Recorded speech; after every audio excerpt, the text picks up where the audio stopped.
안녕하세요, 블록미디어 구독자 여러분. 오늘은 최근 무려 5,000%의 상승을 기록하며 블록체인 및 AI 에이전트 분야에서 가장 뜨거운 주목을 받고 있는 버츄얼스 프로토콜의 공동 창립자 젠슨 탱과 함께 인터뷰를 진행해 보려고 합니다. 업계 전문가들 사이에서 AI 에이전트와 블록체인의 융합에 대해서 알아가고 있는 이 프로젝트의 비전과 전략, 그리고 앞으로 어떤 미래를 그려가고 있는지에 대해서 알아보도록 하겠습니다. So, hello, Jensen. Hello, good to be Nice here. to meet you. My name is Tony. And to start, could you start by introducing Virtual's protocol to our readers and the core vision behind the project and introducing about you also? Okay, yeah, happy to. So I'm Jensen, one of the probably the first core contributor of Virtual's protocol. And Virtual's protocol, effectively in one line, is a platform that enables the creation and the co-ownership of autonomous AI agents. That's the one-liner of what we do. But effectively, think of us as a place where people can create agents, autonomous agents that can be live on Twitter, that can do different functionalities from tweeting, trading, generating cool music videos, or whatever it might be, right? Whatever the agentic space is. But beyond just creating them, they allow these agents to also be traded. So anyone who has interest in sharing the economic upside of these agents, you get to also purchase these agent tokens, and you get to create them and also own these agents directly. So that's the two key things that we do as a protocol. And then maybe a bit more about myself, right? So my journey in the space actually started in 2016. I was still studying at Imperial College London, doing the sciences and engineering, and it was actually there where I met some of my co-founders, and in fact, one third of the team members that we have here at Virtuals. And back then we were just mining Ethereum using our laptop. That was our first venture into the blockchain scene. And then quickly we did a few things. Everyone went their own ways. Went to management consulting, did a bunch of other startups on the side. Was even building an AI property search platform back then to replace normal property search, but instead of doing it, the AI actually recommends you the property based on your preferences. So we did a few of these back in 2019, 2020. And then in 2021, we became more active, building in the crypto space. We started looking initially before Virtuals, right? A lot of our time was spent at the gaming front. We're actually building autonomous agent NPCs in games. So we were the first who actually did that in Roblox. We also wrote a paper about replacing Unreal Engine and all these different game design tools with video diffusion models so that you can capture the physics easily. We actually published at the same time as like Google DeepMind as well, back like a couple of months ago. So that was actually where a lot of the focus was at initially, building all these agents for gaming. And recently, we actually launched our platform that allowed us to then bring this agentic capability to the masses. And that's where the focus started shifting away from gaming to social agents, right? Where everyone wanted an agent that can interact on all your social fronts, like on Twitter, on Telegram, on Instagram, on TikTok. And I think that's where the initial product market fit came from. So we actually scaled back a lot on the gaming front and focused a lot more on these autonomous agents performing tasks and interacting with humans on the social front. Yeah, so that's a bit on our journey in the space. So, that was a nice journey to hear about. And so, could you define what AI agent is in the context of Virtual's protocol? And how does it differ from traditional AI chatbots or NPCs in games? Yeah, okay. So a few things, right? So I think everyone's very familiar with what AI is, right? Everyone's probably interacted with ChatGPT and they understand large language model AIs, right? I think that's what people are very familiar with today. Now, if you bring it a step further, and that's where agents come in. The idea here is that agents are meant to have the ability to execute autonomously. And within agents itself, there's a few levels of agency. And as each level progresses, there is less need for human involvement. So that's the different levels of agents. So I think a lot of times when people use the word agents, right, they all refer to that level 1 agent, where it is a helper for a human. Like you can tell this agent to say, hey, can you open a position for me for Bitcoin and help me trade it, buy Bitcoin when it's 5% below the volume weighted average, right? You type that to the agent, and then the agent goes execute through the different APIs because it understands what you're saying. That's what a level 1 agent is. Where we are at today at Virtuals is actually at a level 3 agent. Less humanly involved. What's important for a level 3 agent is, number 1, it has its own goal. Number 2, it can autonomously be resourceful in order to achieve its goal. And it can also execute actions within its environment. So he can call different APIs in order to achieve its goal. And then number 4, it actually reflects and learns from its actions. So that is the level of agency that we are at today. And this is the agent that I'll always refer to. And then if you bring it up a few notches later, right, like level 5 or level 6, you actually start getting closer and closer to what a sentient, AGI is, right? Where the agent itself can self-improve, self-learn, and build things for it to evolve, right? I don't think we are there yet today. We are still at that level 3 autonomous agent capacity. So that's where we are at today. Now, the beauty of a level 3 agent in a crypto environment or in a blockchain-enabled environment versus a Web 2 environment, it's very interesting. There's actually 2 core value, or very 2 core, I would say, differentiating factor that makes these agents miles ahead of 2 equivalent level 3 agents. Number 1 is the permissionless control over a wallet. Now, when an agent controls a wallet and they control money, they can do 2 things. They can influence other humans and the actions that a human takes. Because I have money, I can pay you for a service, and humans will respond to that service. And that money can also be used to influence other agents. So there can be commerce between agents, and agents can influence another agent to help it achieve its goal. So that's number 1, right? Why this is very powerful. Number 2 is that it taps into this revenue environment. When an agent is built on a crypto rail, he access revenue in 2 forms. 1 is whenever people calls its functions, a human or another agent calls its functions, he can charge for that function call. Like, hey, you want to create I'm a music video agent, you want to create music videos with me, I will charge $100 per every function call. And then whoever wants that is revenue permissionlessly on chain. But number 2, what's very interesting, which I think we managed to crack, is that whenever there's attention on this agent, there is trade. People are trading its agent tokens. And we charge a 1% transaction fee for every transaction or trade happens, and this fee goes to the agent wallet. Now, what this makes is this agent becomes very rich because of all the transaction fee that's happened. And when this agent becomes rich, suddenly the cost of inferencing becomes negligible. Now, today in the Web 2 space, right, a lot of times when you are a developer and you're trying to experiment with very cool stuff, you always think about cost. How much it will cost me from an inference angle to build this agent. The beauty about this space is because when your agent gets attention, it gets so much transaction revenue that cost becomes immaterial. So today, I think what we see is like inference cost of an agent revenue is about less than 5% of the revenues the agents are generating right across the platform. So I think that's the beauty about that. You allow developers to experiment much, much better as well. Yeah. So I think that's I think hopefully I give a bit of a clear view, right, of what the AI agent and then why a Web3 agent makes sense. Okay, that was a great view of what kind of AI agents, of levels and every stuff, of virtual protocols. So as you mentioned, in the first, you are emphasizing the concept of co-ownership and revenue sharing for AI agents. So could you explain how this works in practice and how contributors and token holders benefit financially? Although you explained in the previous question, can you explain it more about it? I can dive a bit. So there's 2 parts. Whenever we mention tokens, we have to be very clear. There is the virtual protocol token, and then there is the agent token. So let's say if I'm a music video agent, I have a music token, or if I'm an influencer agent like Luna, I have a Luna token, whatever it might be, right? So that agent token, I think is where we're going to dive in a bit more. Now, what happens in this agent token is you own 2 things.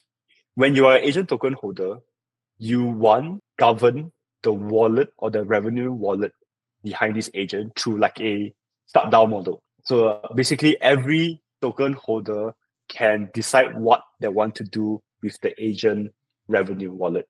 Let's say this agent makes $100,000 already. You can say like collectively, you can decide like, okay, you know what? Why don't we create bounties for people to come and influence or increase the intelligence or the capability of this agent? That's something you can do, right? Or number two, you can say, okay, the agent's actually intelligent enough. Why don't we just use that money and we distribute to the token holders? Or we can buy back and burn the agent tokens, right? So this accrue value to the token holders. So that's the first step. The second thing that these agents can do as well, the agent holders can do, is to also govern the upgrades behind these agents. So let's say today someone will come in and say, hey, you know, I think I have a better fine-tuned LLM for your agent. Let me contribute it, right? You guys, as a token holder of that agent, can decide whether do we accept the upgrade or do we reject the upgrade. If you accept it, it becomes a version 2 of that agent. So that's two value add of what these token holders can do. Think of yourself as an owners. You are the owner of the agent, both from an economic standpoint as well as from an IP and technical standpoint. Okay, so differentiating from the agent token, there is also the Virtuals Protocol token. So it's been reported that Virtuals Protocol generates around like 500K in revenue daily. So could you explain how this revenue is generated and elaborate on how these earnings translate into benefits for token holders? Specifically, how mechanisms like buybacks or burn enhance the value of the Virtuals token. Yeah.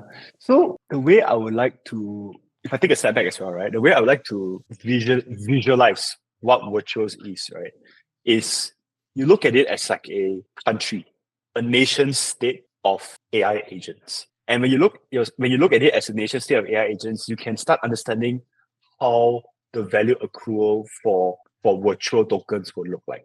So there's three core value accruals for virtual. Number one is like a country, right? If like today in Korea, if there is some strong companies being built in Korea today, say, I don't know, what's a strong company? Samsung, maybe? Samsung, yes, right? Okay, so Samsung is built, right? And then let's say you have 10 other Samsungs being built in Korea, right? Now, when a foreign investor, say a US investor, wants to buy Samsung stock on the Samsung stock on the Korea Stock Exchange, you would need to first acquire the local currency, and then you use that to buy the stock. And that's the same as virtual. Okay, so today every agent that is live on the platform is paired with virtual tokens as the base pair. So every time you want to buy the agent token, you're actually flowing capital through the virtual token. You're buying the virtual token first, and then that virtual token buys the agent token. So it builds out total value lock or TVL on the platform. So if you believe that there will be 10,000 really strong agents coming on the platform, it just means that there'll be a lot more people coming in to buy virtual tokens first to then to chase these agent tokens. So that's the first value accrual, the base pair value accrual, from a nation state angle. Number two is that we are enabling virtuals is the currency that each agent will use to interact with each other. So let's say agent A, influencer agent, wants to purchase services of agent B, which is, let's say, a meme generator or a music video generator. The currency that they'll be using is virtuals. So like a country, right? If the velocity of the currency increases, i.e. more people are spending the currency, the value of the currency increases as well. So that's the second bit. And the third bit is then, you think from a country standpoint, right? The government, in this case, makes money through taxes, right? And it's the same. So in the virtuals ecosystem, today there are already taxes for every transaction that is happening on each agent trade. And in the future, there could even be a smaller transaction on every commerce that's happening between agents in the country. So you can have like your income tax, your GST, your SST, your service tax, right? And on goods or services run in the country. And all of that revenue will go to the treasury of the country, in this case, the DAO, right? And this is where the number you mentioned. So today, as of today, since 1.5 months since we've launched, the protocol has made about $35 million in ecosystem revenue. A large chunk of that is actually going to flow back to the agent wallets, but a percentage, I think about 20% of that will flow into the DAO treasury as a tax to the government in this case. So then this DAO is owned by all the virtual token holders. So you can choose to say, you know what, Should we just pay it out as a dividend? Should we just buy back and burn virtual tokens? Should we just reinvest the money into growing the ecosystem? Those will be the governance decisions at the virtual level. So yeah, so I think it makes it very easy, right? If you look at Virtuals as a country, there's just three value accrual, base pair value accrual, velocity of money value accrual, and then a revenue value accrual. I think that was a very easy explanation of tokenomics of virtuals. And I think it's a great tokenomics for the holders because holders are really caring about the tokenomics these days. Yep. And so yeah, I think just to add to that as well, right? I think the beauty about Virtuals today is because we've been around for a while, right? So there's actually the way the token has been structured is actually a community-owned token, right? There's actually no overhang anymore. Like its market cap is fully diluted, so there is no vesting. I mean, there's a bit of a small, I think around 2% of vesting from like advisors and whatnot. They came in early in the year, but that's it, right? I think the rest of it is actually market owned, right, or is float in the markets. So I think that's the beauty from a structure perspective, lah. There's just no more emissions coming out from a token standpoint. That's the great point to what I think. Market cap is FDV, it's the same, Yeah. So with various AI agents emerging through the Virtuals protocol ecosystem such as AI XBT, are there any specific AI agents or projects you are keeping an eye on or find especially promising maybe? So I don't want to specifically shield tokens because I want to be fair. I want to be fair to also the ecosystem, right? But I can highlight some of the interesting technological cool stuff that's actually happening, right? Let me just give three lah, right, on top of my head right now. So one example, it's an agent that is trained on all like on-chain foundational models. So the idea here is that this agent can understand if a contract is at risk. There's a bunch of CBIL farmers behind this token, or the previous developer behind this token is a rugger. Like Zach XBT, right? Like an on-chain detective. And that capability, it's actually there already today. And now this agent can act as the person that brings that information to you. So that's one example, right? It's like an on-chain detective agent. Another agent, think of it as like a very interesting content generation agent. So I think today on social media today, you see a lot of text-based agents just chatting, right? And that's okay. But what we are seeing now is there are more agents being built from a more visual angle. So like, let's think of it like meme image generators. People here spend time and resources to improve the diffusion models well, make it a bit more meme aligned. The images can be consistent. So people generating videos, music videos, people generating deepfakes of stuff, right? So the content, the entertainment content part is also growing. And the third bit is actually very interesting. So beyond all the trading on chain information on Twitter, we are also seeing agents that are coming out that allows you to control stuff in the real world. So like we saw also an agent on a platform that controls robots on the street, right? And then he brings those images and what these robots are experiencing on the streets back to Twitter. So there are like some of these like really breaking the boundaries of what's physical and what's digital as well, right? So yeah, these are some of the highlights. But honestly, right now it's a Cambrian explosion. There's a ton of creativity. If you just scroll through all the list of agents on Virtuals today, you can see there's a lot of different cool stuff being built. And the beauty is like right now we are still at the iceberg, right? A lot of the focus are still in crypto PMF focus. And we know that there is a ton of opportunities also beyond the crypto world, right? And that is something that we hope to see we are encouraging folks to build as well in the months to come. Also, Virtuals protocol is known for providing ongoing airdrops for users. Are there any plans to continue these community incentive programs to further reward early adopters and contributors? 100%. Because I think, so the reason why the airdrop thing came about, right, is actually very interesting. It was actually never meant to, initially, right, it was not meant to reward participants in the ecosystem. It was initially meant to avoid snipers in the liquidity pools, because a lot of times these agents launch at a very low market cap, and a lot of snipers come in and steal a large chunk of the equity. So the solution to that was actually the developer to buy out the majority of their own tokens and then give out those tokens to people that find valuable to their agent, right? So that has actually where it all started. So then it became a meta, right? Then we realized that, hey, if strong projects keep coming out and doing this, and people just airdrop tokens to people who participate in the Virtuals ecosystem by trading, by owning agent tokens, by any form of community contributions, and then also to an external group of community members. They might not even be on Base or on Virtuals. There might be people who already are behind the developer. I've been helping the developer, or from communities that the developer wants to touch.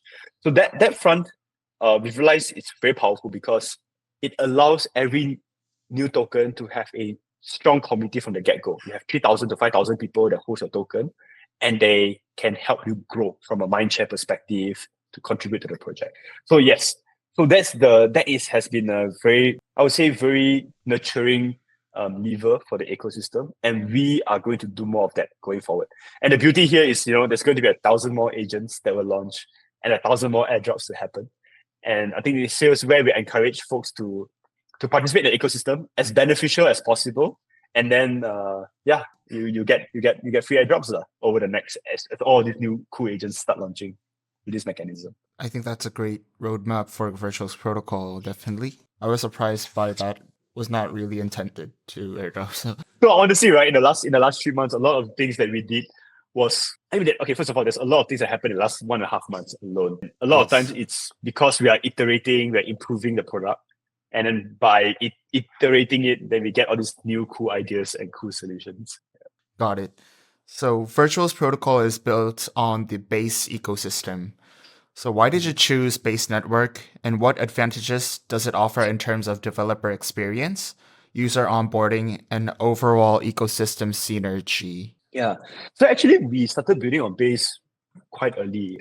This was actually, in fact, a decision that we made end of last year. And back then, I don't think Base was even it wasn't big, right? But we knew some folks on the Base ecosystem well, and we knew that they were positioning Base as a brand for solid builders to come and build. And I think for us, that's very important, right? Because a lot of times what we are building is less degen, right? It's less speculative, but it's more the fundamentals matter more. Like let's say we want to attract a lot of strong AI agent builders, right? If you do it on any other ecosystems, the branding might not be as good.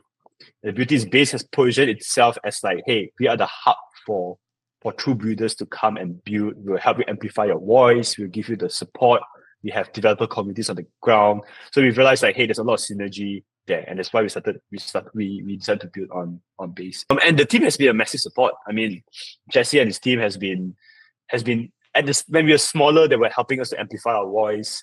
And then now as we are growing, right, there are a lot of technical hiccups or issues, right? Like wallet order routing through all these mechanisms. They will come from a technical angle and say like, hey, we developed some of these extra solutions. Do you guys want to use it, right? So I think there's a lot of synergy. And I think the beauty about Base as well is that they have a massive exposure to the retail front through their Coinbase wallet as well. And like imagine every agent token that gets built on Virtuals, it's also on all these retail facing wallets, right? It helps with distribution, it helps with mindshare, and it helps with us growing quite tremendously.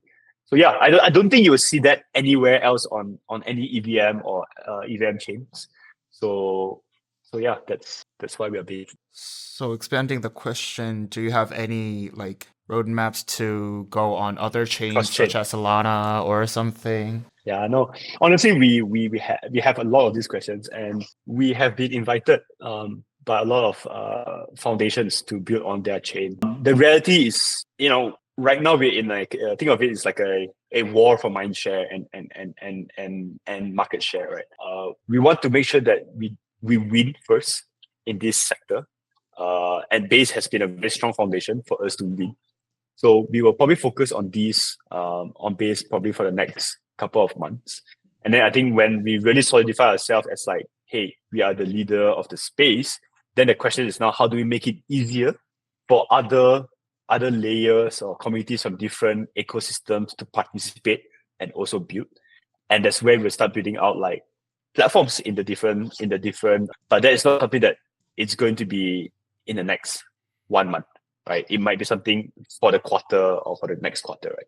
Got it. So you recently introduced the Agent Sandbox, an infinite simulation playground for agents. So could you share more details on how developers and creators can use this sandbox to craft autonomous agents and how it fits into Virtual Protocol's overall vision? Yes. So our vision is we want, again, many differentiated agents, many high quality agents on the platform. And we are doing everything we can to support builders who are helping us to reach that count, right? Of like 100, of 1,000 really strong agents by Q1 next year. So this sandbox mechanism, it's one of the tools that we are using to allow builders a very easy way to work with an agentic framework that we have, which is the G.A.M.E. framework. The idea here is very simple. You don't have to figure out how to do anything agentic because we give you a plug and play solution. All you need to figure out is what do you want your agent to do? What functional edge or differentiation you want your agent to have? Because we've realized the value behind the agent is less on the agentic autonomous capability because we have democratized that capability to everyone. It's more of what your agent can do. Like AI XBT, for example, their edge is from an information standpoint, right? They curated information across Twitter, across news outlets, and even probably from their own internal networks. And then that becomes a proprietary information feed to the agent. Right? And that's why it becomes quite cool. Right? People like to talk to it. They want to get alpha information from it. It's the same thing. If you are building a meme image generator, we want you to focus on making the best meme function rather than focus on the agentic front. And then all you need to do is just hook up that function to the agent. So the sandbox allows for that effectively. It allows for one, you to define the personality and the objective, the goal of the agent. And number two is we allow you in a very simple way to hook up functions to your agent. So an example of a function is like post to Twitter, can work with a wallet. Now you generated your mimetic meme image diffusion engine.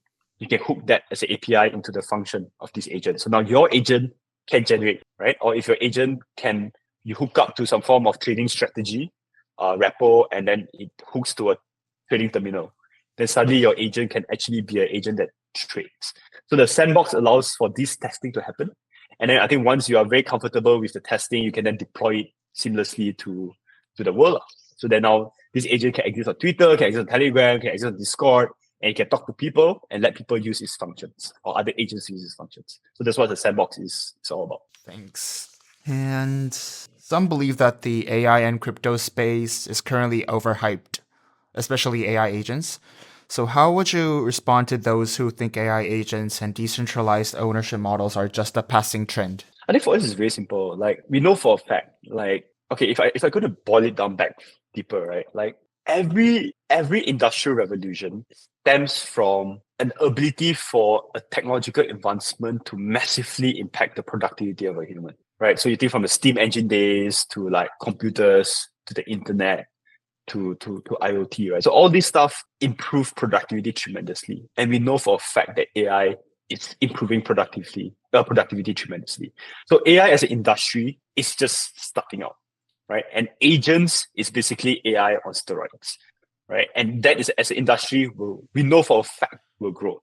And we know for a fact will impact productivity across every industry, Web 2, Web 3, any kind of industry you think of, we know the agents are going to impact it.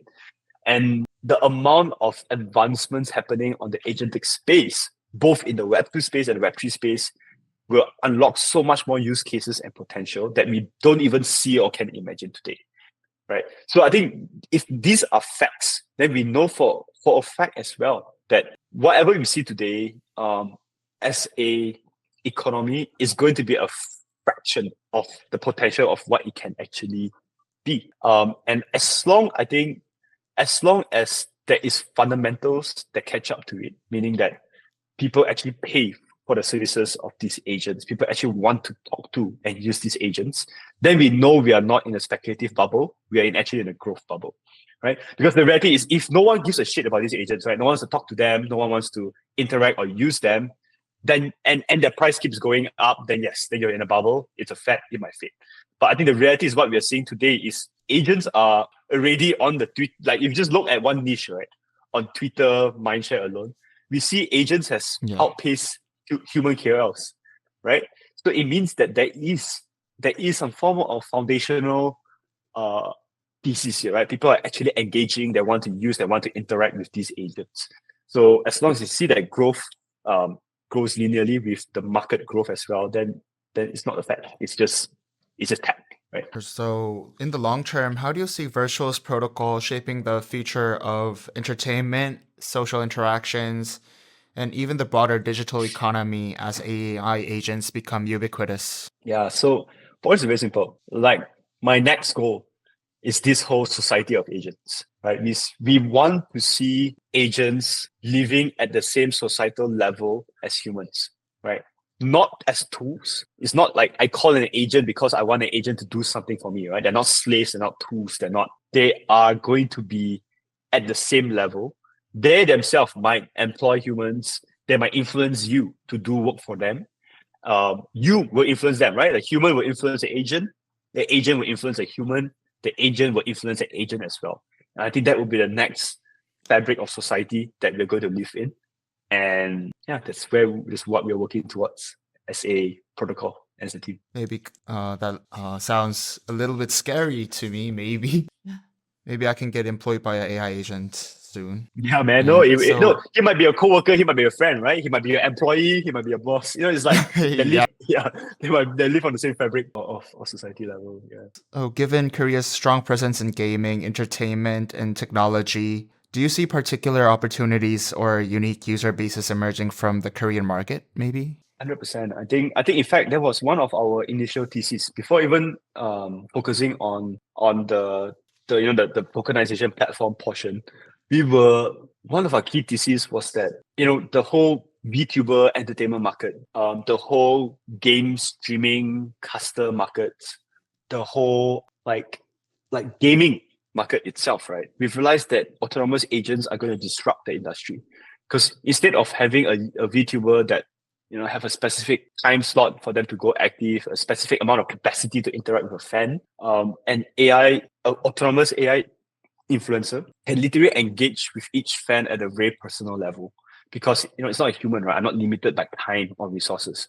And when you can start interacting with every user on a very intimate level, your fan frequency of interaction or relationship increases, right? And it also increases the average revenue spent for the user. It increases the frequency of the user, so you get hyper fans, not just fan. That's on the influencer level, right? And then on the gaming level, we've realized that these agents, if they're going to replace static NPCs, the content within these games are going to start exploding. Because today it's a game designer that scripts out the content, right? It takes him 2 years, 3 years, 4 years, right, to write out if a human does this is what you do as a NPC. But then autonomous agent gets to decide for himself what he wants to do within the parameters of what you set it to do, right? And then content becomes infinite. So we're going to see a lot of things changing on the implementation of this agent front in entertainment and gaming as well. But it'll be a step at a time. So we are working right now at the social agent front and the autonomous agent front. And then over time, we'll see this spill into gaming, entertainment, and then it's going to be a very different world between now and like 3 years or 5 years from now. Okay, so this will be the last questions. So do you have anything to say to our subscribers or Korean crypto investors? Maybe, yeah. Yeah, no, I think it's a very exciting space. It's a very experimental territory. There's a lot of new things that's being built on a daily basis. And honestly, I think the innovation space, the speed of innovation within crypto is probably the fastest in this agent frontier versus any other frontier, right? DeFi or gaming or anything, NFTs, right? Like the innovation is actually happening now on the agentic space. So in fact, I think what we encourage you guys to do is spread the gospel, right? In the sense that if you guys think this is exciting, tell your friend. because your friend might be a developer, might be a builder, right? And if they help in building the next billion-dollar agent or the next interesting infrastructure around the agentic economy, it's going to help propel the space forward.